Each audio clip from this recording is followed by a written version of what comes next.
Hi, Nancy. Hello. Nancy Hello, Taylor. hello. Welcome, everybody. Welcome to Rachel Schwinghammer's channel. And we have Nancy Taylor. We've been looking forward to her coming on my channel. Thank you so much for joining us today. You got it. I'm excited to be here. It's so much fun connecting with other teachers and connecting with the community. So thanks for having me. You're welcome. Wow, I was really inspired back in January to take your course, and inspired me to take the leap to do the YouTube channel. I've been thinking about it for a couple of years of should I do one, should I not do one? And so it helped me give me that push to start one. Yeah, it's kind of interesting because so many, even myself, that's my story too. I always kind of wanted to start a YouTube channel, wasn't sure what to do on it, what to share on it, and I learned so much as I just kind of through experience and through learning myself, taking courses on how to do it right. It just is a game changer when you have someone there that's done it and done the training. So I'm so glad that you did it and jumped in because don't you love it? Like, it's so rewarding. I think it's so rewarding. It's so much fun. That's great. Tell me about yourself. Who is Nancy Taylor? Well, there's a lot to that. No, just kidding. I'm a stay-at-home mom. I have two little ones, one on the way in March, and I spend most days with them. I found a passion for online education, and before that I was actually an educator in the mainstream classroom. So I taught 4th grade, 5th grade, 6th grade, and I came to find that I was moving all over for my husband's job, saying bye to my students mid-year. It was so hard. And so when I had my daughter, I actually was looking to teach online for probably a year. It was even before I was pregnant. I was trying to find an online source of income because we needed the income. We just needed me to work at least part-time. So it was such a gift to find teaching online. It opened up so many opportunities. I learned about online business. I've been doing it for 5 years now, which it never feels like that. When I was teaching in the classroom, the burnout is a real thing, and I would get so burnt out. Like, I could not wait for the breaks because you work so hard for those kids. It's so rewarding, but I've never quite felt that burnout with online teaching, with online branding, and I don't know. I think it's because you have control over your schedule. So now I help educators to build a brand of their own, like yourself, and I absolutely love it. And I do it around my kids. So I do it in the mornings. I do it in the evenings. We're filming this in the morning. My husband's here to help out with the kids. So yeah, it's just kind That's of amazing. in a nutshell. You have tons of subscribers too, like 85,000. Is that right? Oh, yeah, but with the subscribers, I really feel like it grows exponentially. Like, it grows later on. Those first 100 subscribers are the hardest to get, and then 1,000 comes in maybe half the time that the 100 came, and then it just kind of multiplies from there. And so once you have maybe 10,000 subscribers, you'll notice like it just picks up. So it's something that you don't have to work as hard on. You just have to be consistent, and it will continue to grow. And so, yeah, it's been such a gift. I've loved doing it.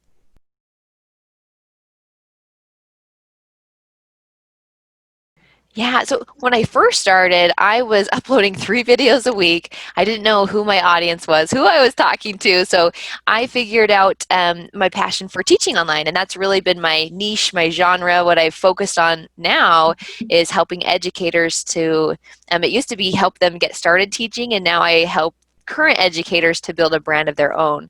And so the way that I'm consistent with it, I used to just upload, I would record the video and upload it the next day like it was not organized. And I would stay up till 4 a.m. editing. I loved it, but it was not healthy. So now I batch record. That's like my biggest tip to stay consistent. I'll record 4 videos. So when my husband's home, his schedule is 6 days on, 4 days home. So I'll just take one day, and once a month I'll film 4 videos for the upcoming month. So and then I also have a video editor now, so I've been able to hire out things that took a lot of time in the business. I still love editing videos, but I realized that I can't be the best mom if I'm spending 6 hours a week on editing a video. So I just had to hire that out, and so that's been such a gift to do. So I batch record and then go. Having an editor to edit your videos. Yeah, how did you find your editor to do that? Question. I noticed like much better. No. No, it is. It's like professionally done. I noticed different techniques in your videos that you hadn't used before, and so that's why it was good before, because you had your jiggly, your Instagram name and Oh yeah, nothing even wrong word. close I though. don't know, but I feel like you could do multiple ways. Some people will hire video editors on Upwork or Fiverr. The thing that I've come to find is just asking in your community. Ask other teachers, hey, do you know video editors? Or you might see that some of them have that skill set and would be able to, like, you could, if they don't have a large load, you might be able to do a much more affordable price if you're one of their first or second clients. And there might be a con. It might take a little bit longer to get the content back, but there is an affordable way to do it. So I found my video editor. It's Create and Elate. I actually watched a video by Vanessa Lau on YouTube where she shared her video editor, and I was like, I love how her videos are edited. And so I had a consultation with her video editor, watched other channels she had edited, and I really liked the quality. I just think that they do a really good job with it. So that's who edits my video. They actually live in Germany, so I think they're moving though. They're moving. It's just crazy because we live across the world, and here we are working together. So yeah, it's been really good.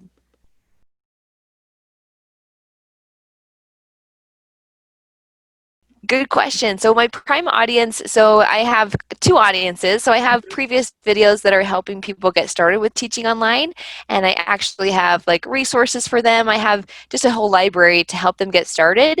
It's much more hands-off because that system I've created over 3-4 years, and so I have just resources that are all automated, videos that are recorded, trainings that are all done, and I actually also hand off these potential teachers that want to get started. I hand them off to other current teachers that recruit for those companies. So I'm able to kind of be a bridge. Hey, I can help you find a coach for this specific company. So that's one of my audiences, is help them get started teaching online. And then the one where I have my hands in and what I really focus on and coach in is current teachers or educators that want to build a brand of their own. So they want to build a YouTube channel and want to make sure that they do it, like understanding the business side. I feel like teachers are so good at like working hard, creating curriculum, like coaching, teaching, and sometimes they just don't have the business know-how. So I've loved learning the business side. It's I could listen to it all day. I could talk about it all day. But that's kind of been the gift that I've loved or have been passionate about and that I can offer my audience. So it's the branding side, the business side for educators. It's been awesome. And you just had a course start for Beyond Teaching Online. Yeah. So if people wanted to join in again, do they wait till next year, or they start in January? Good question. So yeah, I opened it up in 2021. So in January, I will open it up again. And that course is for educators that want to build a brand. So it's like the complete training from start to finish, specifically for those that want to build a brand with YouTube. So I specifically teach YouTube. That's been where all my traffic comes from, where all my started with referrals. So I started with affiliate marketing. Now I do coaching and courses. And so that's what I teach, is how to make a profitable brand of your own.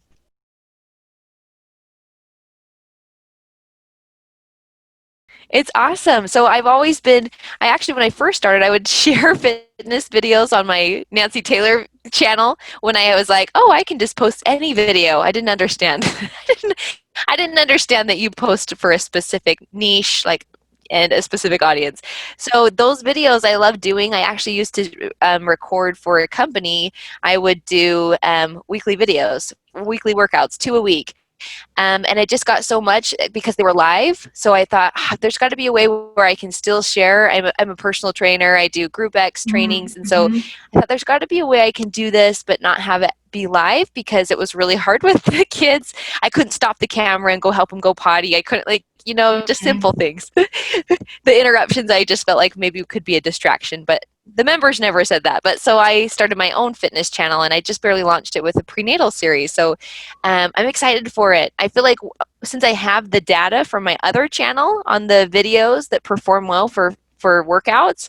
A lot of them were baby and me, fitness, and you'll come to find that if you're thinking of building a brand, if you can niche down, so not I don't only just offer workouts, but specific for busy moms, and through the whole process of being pregnant, postnatal, and there's such a need for that. I've come to find there's not a ton of free resources, so that's why I wanted to make my YouTube channel to have free workouts.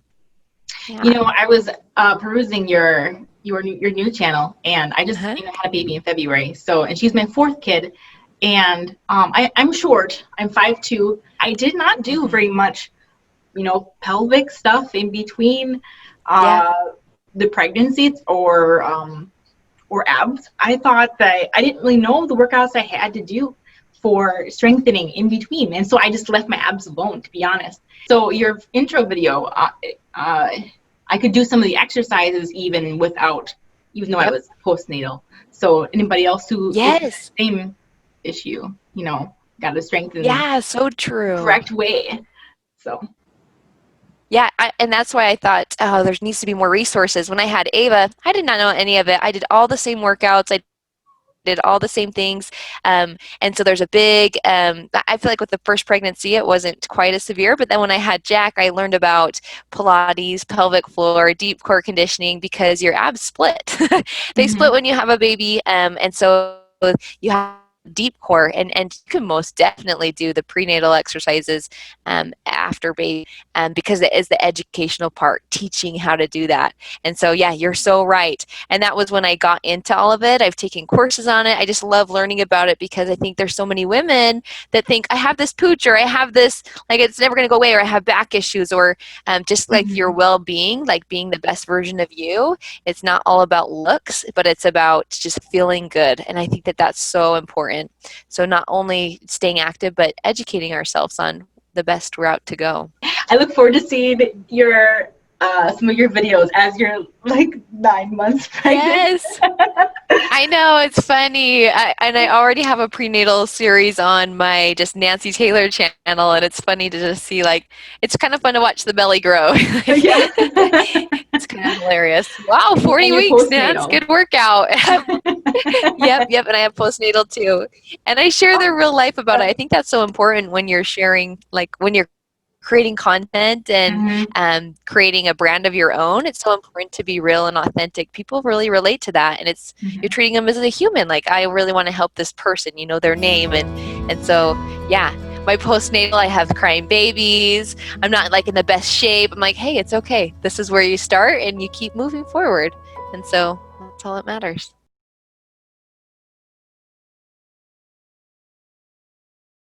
Oh, positivity. That's something that I feel like is so important, and especially it just was Thanksgiving, and I did a practice where we did 7 days of gratitude, like a gratitude journal on social media.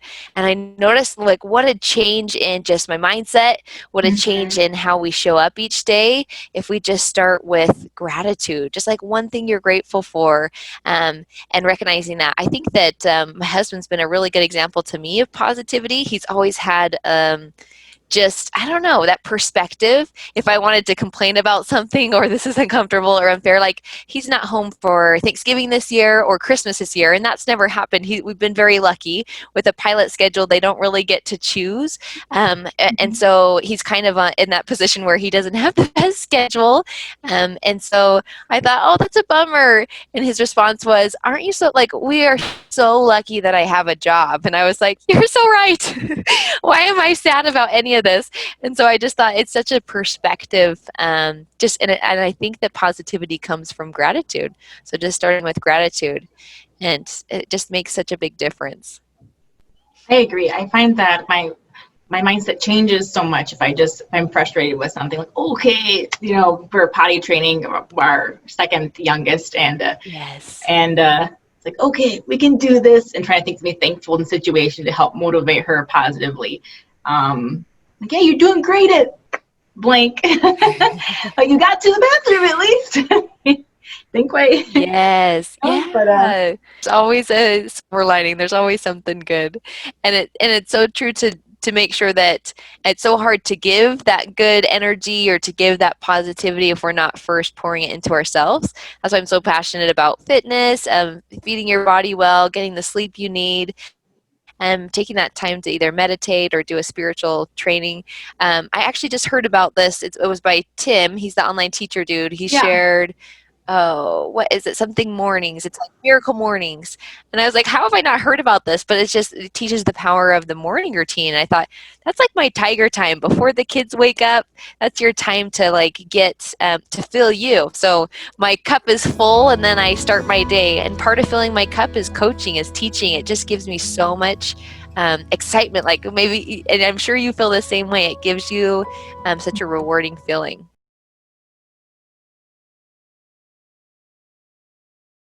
Yeah, the thing I like about that book is it helps to focus. I think, especially as moms, I feel like we feel like we have to do everything and do everything well and go above and beyond. And I have to have dinner on the table, and I'm also working from home, and I'm also taking care of the kids. And so it's just nice to have that simplicity. I'm the one that will write out my schedule, and I am so guilty of writing too many things. And so it's so important just to have, okay, here's my one task today, and maybe I have two other underlining things, but if I can focus on one thing, I'm going to be very productive. And then I call the other things, like for work, like maintenance. And in that book, the concept I really like is he talks about sprints and then maybe more of like a sustainable pace. So he has two balances, and one of them is life, and maybe you've gotten to this part, and one of them is for business. And he says for life, you can take short sprints. So let's say that I have a conference for the weekend. I'm away from my kids for the weekend, but I come back. Like it's a short sprint, and then I come back. Whereas on my business, I can sprint a little bit further from the balance. I can take a whole month and prep for a launch, or I can take a whole month and like create curriculum, because that's going to save me time in the long run, and then I can get back to that balance. So you can have longer sprints with your business, but not with your personal life. And I really like that he focuses on that priority, your family, your personal life.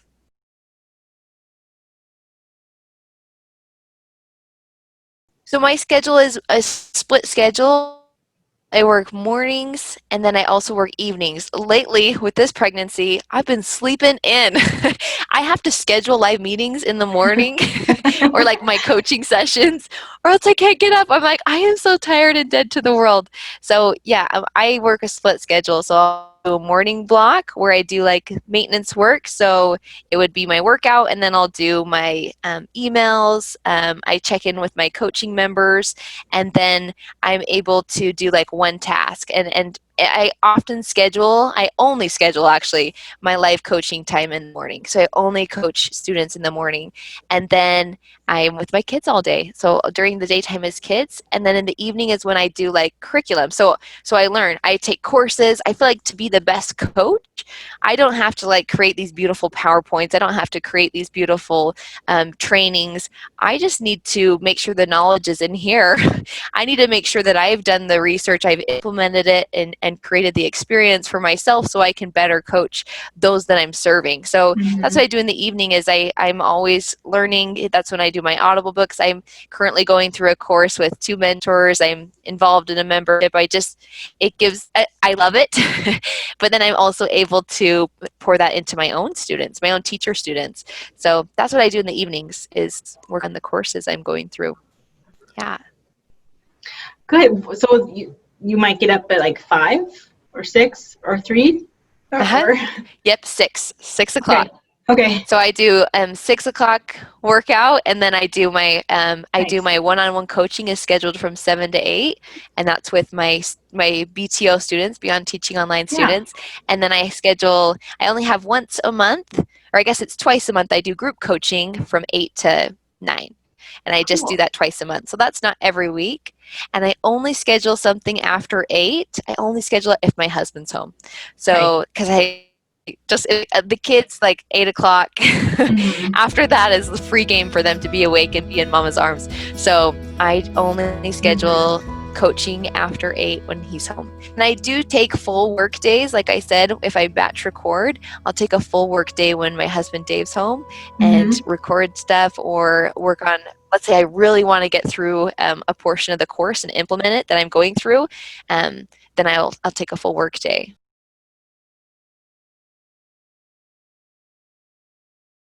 But 5-year plan, I think it's so important. This is something that I love. My student, Catherine Davis, she'll share that she'll write down her goals and like her big plan. And we talk about this all the time of, yes, you'll have this 5-year plan in your mind, but there's something so important about writing it down, seeing it there, watching your progress. So 5-year plan, I really want to, my goal and what I'm implementing in this coming year, 2021, is I want to have my kind of not my hands in everything, but I want to build a team where they're running their own parts of the business. And so then we're all able to tap into our own kind of zone of genius. And I feel like mine is the content creation and the coaching. And so I'm automating like maybe it's course sales. I'm automating systems and kind of implementing those. And I have a coach teaching me how to do it. Like I'm huge on coaching, huge on it. If I were to figure it out all on my own, it would take so much time and energy, and I might just fail. I would fail my way to figure it out, but I am going to implement a strategy that others know. So big 5-year, I want to have my system automated so that I can spend my time creating content, like free, valuable content for online teachers, leaders to build a brand. And then I want to continue coaching them, continue helping them to take that leap. I love that. So hopefully in 5 years, I still have like financial goals. I have those kind of goals. I think as a mom though, I have, as I see more like businesses and as I see them and I see like, oh my gosh, they're working 10 hours a day, like to hit this $1 million business. And so I've come to find like, I want to have balance. I want it to be like life is great, work is great. And so that's where my goals are. They're or driven by that, but I really want to have that beautiful balance, like talked about in the one thing. So that's a huge goal of mine, is just have that simplicity, but still be able to serve and help others.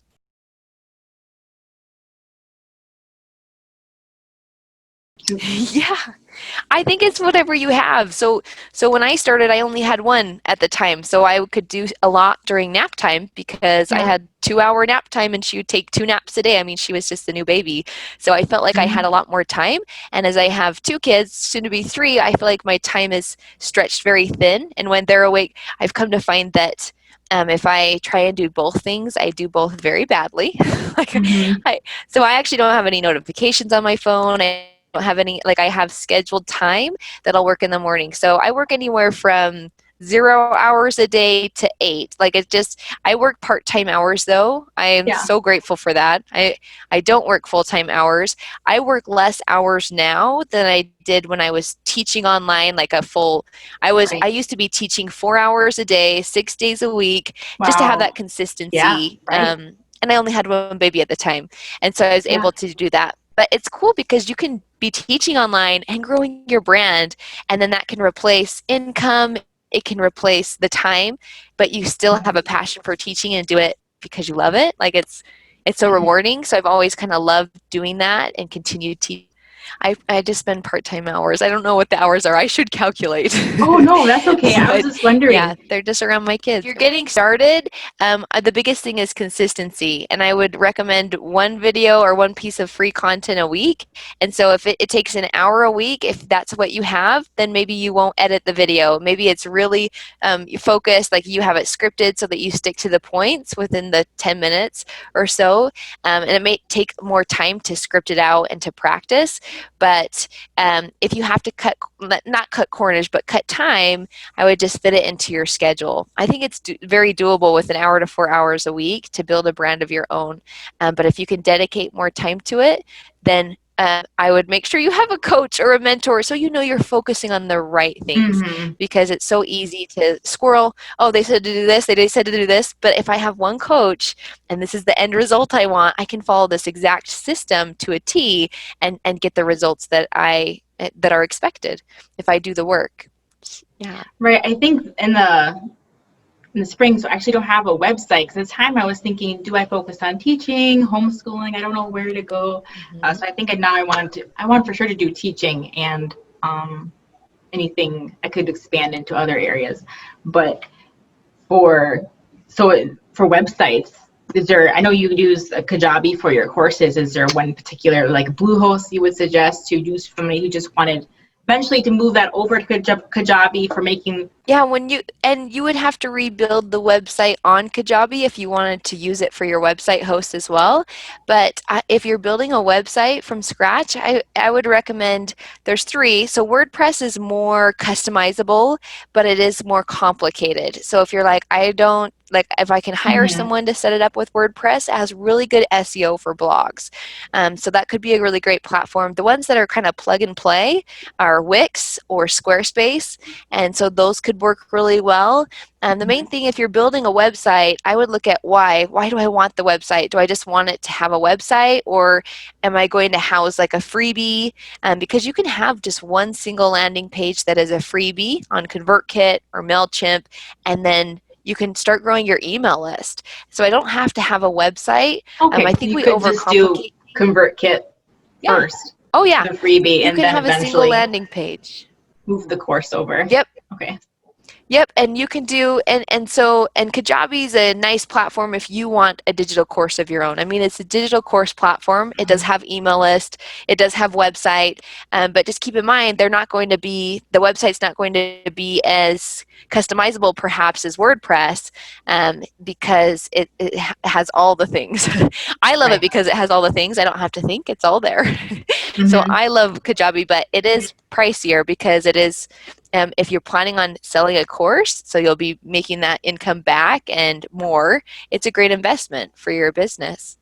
Yeah. So for cameras, I'm just using my computer right now, but I was looking at, one of your videos had a couple different cameras you listed for somebody just buying one.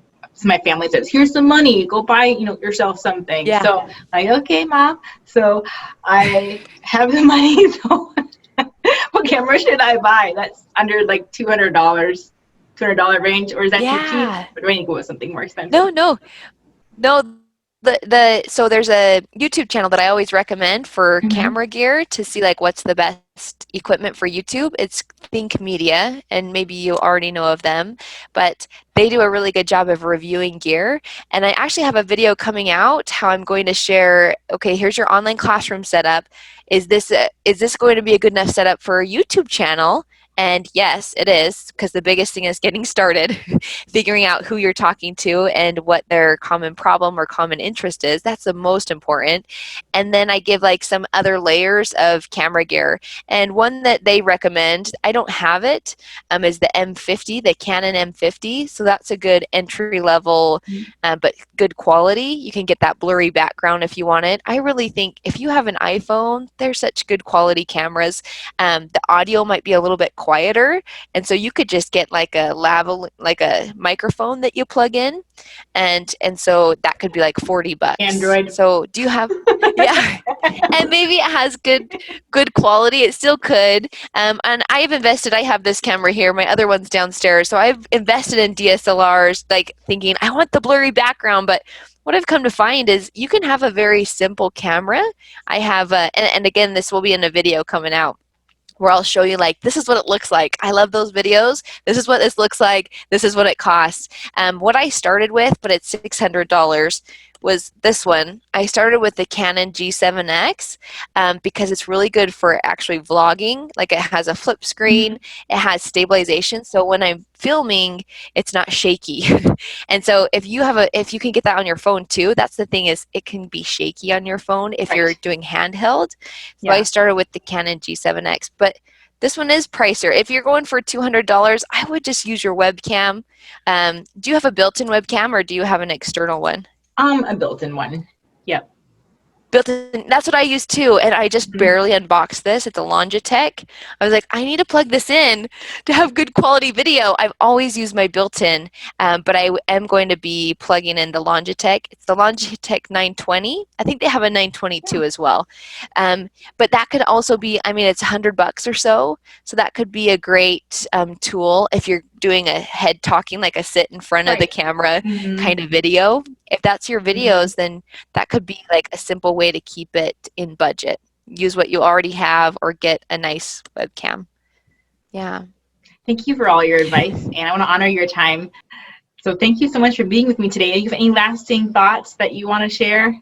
Yeah, thanks for having me. I love talking about branding. I love talking about videos, and it's just something that I would have never known that I would do 5-6 years ago. I never knew that you could work online or how to do it. So I'm so passionate about helping others not only to get started working online, but to really scale it, and to really see what's possible and to dream big.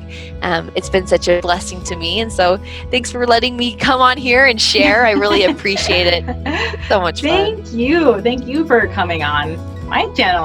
I was so excited to have you on my channel. I'm telling my family, telling my best friend, she's on my channel. Like, I'm so honored. Oh, so thank sweet. you so much.